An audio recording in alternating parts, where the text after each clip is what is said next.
에너지 청일쌤입니다.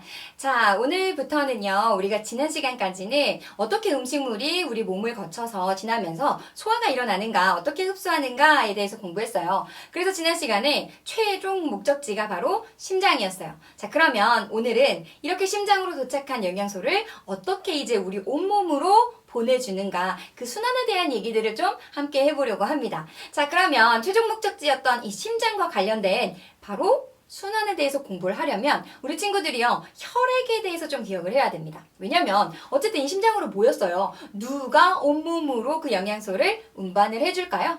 맞아요. 우리 몸을 계속 돌고 있는 혈액일 거거든요. 자, 그럼 이 혈액이 무엇으로 구성되어 있는지를 먼저 이해를 해야 됩니다. 자, 그래서 혈액을 크게 좀 두 가지로 나눌 수 있어요. 액체 상태인, 맞아요. 혈장이라는 것과 약간 고체 형태인 혈구로 구분을 할 수가 있습니다. 자, 그럼 혈장이라는 건, 맞아요. 우리 친구들이 혈액하면 생각하는 거, 뭔가 선생님 당연히 액체 아닌가요? 라고 생각하잖아요. 그 혈액이 액체처럼 보이는 것은 이 혈장의 90%가 물이기 때문에 그렇습니다. 그래서 이 혈장은요, 90%가 물이에요. 물은 굉장히 좋은 용매예요. 그 말은 무엇이냐면 아주 다른 많은 물질들을 녹일 수 있다는 거거든요. 그렇기 때문에 우리가 열심히 소화시킨 영양소, 또 이산화탄소, 노폐물, 앞으로 생성되는 이런 것들이요, 대부분 이 혈장에 녹아서 운반하게 된다라고 이해하시면 되겠습니다. 자, 그러면 혈구라는 것은 도대체 무엇일까? 혈구는 다시 크게 세 개로 나눌 수가 있어요. 바로 적혈구, 백혈구, 혈소판입니다. 자, 그러면 이 적혈구라는 것은요, 적혈구 무슨 색일까요? 맞아요. 붉은색이에요. 헤모글로빈이라는 것이 있기 때문인데요. 이 헤모글로빈이 굉장히 중요한 역할을 합니다. 이 헤모글로빈은요, 산소를 운반하는 역할을 해요.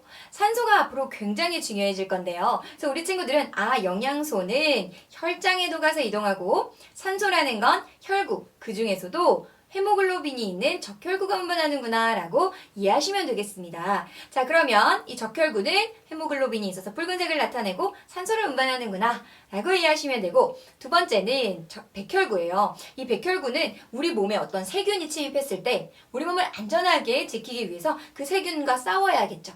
우리는 그것을 식균작용이다 라고 이야기를 합니다. 그래서 우리 몸에 백혈구 수치가 높다라는 것은요, 내가 내 몸에 세균이 들어와서 열심히 지금 그걸 싸우려고 백혈구 수치가 높아졌구나 라고 판단할 수 있는 거예요.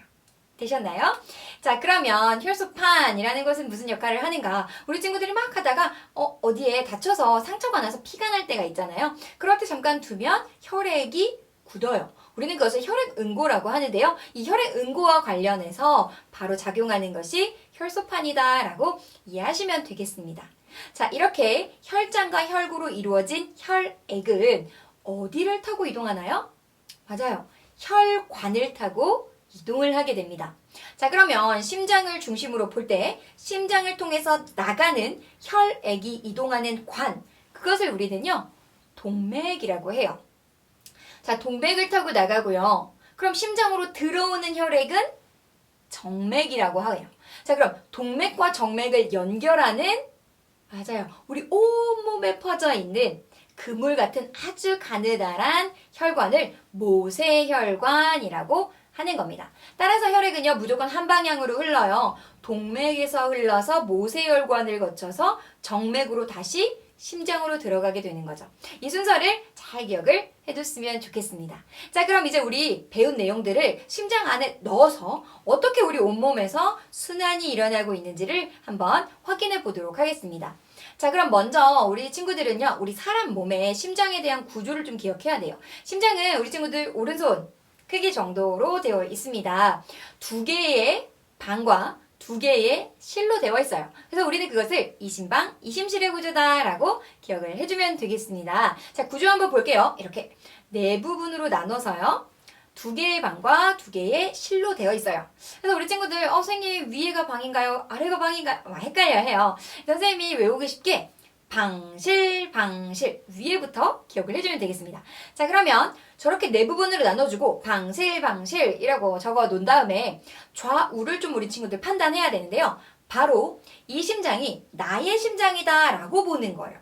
우리 친구들이 그 어떤 사진 같은 걸 바로 볼 때는 좌우가 헷갈릴 수 있어요. 그렇게 판단하는 것이 아니라 지금 선생님이 이 심장을 볼 때 선생님 여기 손이 오른손이에요. 그러면 저쪽이 바로 오른쪽이 된다는 거예요. 되셨나요? 그리고 이쪽은 좌라고 적어주면 되겠죠. 자, 그래서 한번 이름을 정해보면 우심방, 그리고 우심실, 좌심방, 좌심실. 되셨나요? 방실, 방실, 우, 좌. 이렇게 판단을 해주면 되겠습니다. 자, 그러면 어디서부터 우리는 한번 출발해 볼 거냐면요. 심장 박동을 해요. 자, 그러면 혈액을 이제 혈관으로 심장이 내보내게 되는데요. 심장에서 나오는 혈액은 맞아요. 동맥이었잖아요. 특히 온몸을 향해 갈 거예요. 그거를요. 좌심실에서 시작을 해보도록 하겠습니다. 자, 그럼 좌심실에서 나올 거예요. 동맥을 타고 이제 온몸에 있는 모세혈관으로 가겠죠. 이렇게 온몸을 향해서 흐를 때는 동맥 앞에 대라는 글자가 붙습니다. 온몸을 향한 대항해의 여종을 시작했다라고 이해를 해주시면 되겠습니다. 자, 그러면 온몸의 모세혈관을 거치고 이제 다시 어디로 들어가야 돼요? 심장으로 들어가야 되는데 좌에서 나온 것은 우로 들어갑니다. 그러면 실에서 나오면 방으로 들어가야겠죠? 그래서 좌심실에서 나와서 우심방으로 들어가게 돼요.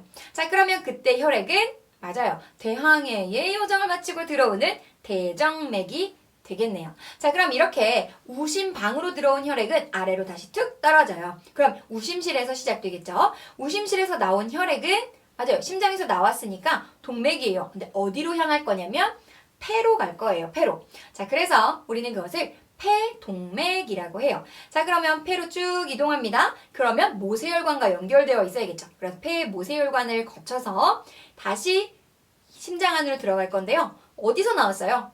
우심실에서 나왔어요. 그럼 우에서 좌로 들어가야 되고 실에서 나왔으니까 방. 그러면 그렇죠. 좌심방으로 들어간다라고 보시면 되겠고요. 근데 들어가는 혈액은 폐에서 나왔고 심장으로 들어가니까 폐정맥이 되겠죠. 우리는 이것을요. 폐순환이라고 이야기를 해주면 되겠습니다. 자, 그래서 우리 친구들 순환하는 모습을 한번 보면요. 이 온몸 순환과 폐순환이 연속적으로 계속 일어나는 겁니다. 좌심실에서 온몸 순환에서 다시 심장으로, 폐순환에서 다시 좌심실로 오면 또 온몸 순환, 폐순환 계속 반복하는 거예요. 되셨나요? 이렇게 혈액이 끊임없이 돌면서 우리 몸에 필요한 영양소도 주고 필요 없는 노폐물은 받아서 다시 밖으로 보내주기도 하고 이런 작용을 계속하는 거다라고 이해하시면 되겠습니다. 자, 그러면 선생님 여기 그림에 보면 조금 색깔이 달라요. 선생님 왜 어떤 건 분홍색이고 어떤 거는 파란색인가요? 아, 맞아요. 그래서 우리 친구들은 조금 산소가 얼마만큼 포함되어 있느냐에 따라서 혈액을 좀 구분할 필요가 있는데요. 먼저 좌심실에서 나가는 혈액은요. 산소랑 영양소를 많이 가져가요. 산소가 많은 혈액. 그래서 온몸에서 가서요. 산소도 주고 그리고 영양소도 줘요. 그러면 온몸의 모세혈관을 거치면서 산소가 떨어지겠죠. 그 떨어진 형태로 들어가니까 그때는 산소가 없는 형태인 거예요. 자, 쭉 들어가서 우심방으로 들어갔고 우심실로 떨어져서 다시 폐로 갈 때까지 산소를 충전받지 못했기 때문에 계속 산소가 없는 혈액인 거죠. 자, 드디어 폐로 가면 다음 시간에 공부하겠지만 산소를 충전하게 돼요. 그럼 다시 산소가 많아졌네요. 그래서 폐정맥은 다시 산소가 많아서 붉은색으로 되어 있는 거예요. 즉, 심장을 딱 반으로 나눠서요. 한쪽은 산소가 없는 혈액, 우리는 그것을 정맥혈이라고 하고요. 분홍색은 산소가 많은 혈액, 그걸 동맥혈이라고 이야기를 합니다. 이름 따라가는 거 절대 아니고요. 동맥이니까 동맥혈, 정맥이니까 정맥혈 아니에요. 폐정맥은 그렇죠. 정맥이지만 산소가 많은 동맥혈이에요. 따라서 이름으로 구분하지 마시고 산소가 얼마만큼 있는가, 산소가 많은가 적은가 라는 것으로 잘 구분을 해줬으면 좋겠습니다. 자, 이렇게 다소 조금 어려운 개념이 많았어요. 순환계에 대해서 꼼꼼하게 공부를 해줬으면 좋겠습니다. 선생님은 과학의 힘, 에너지 정혜쌤이었습니다.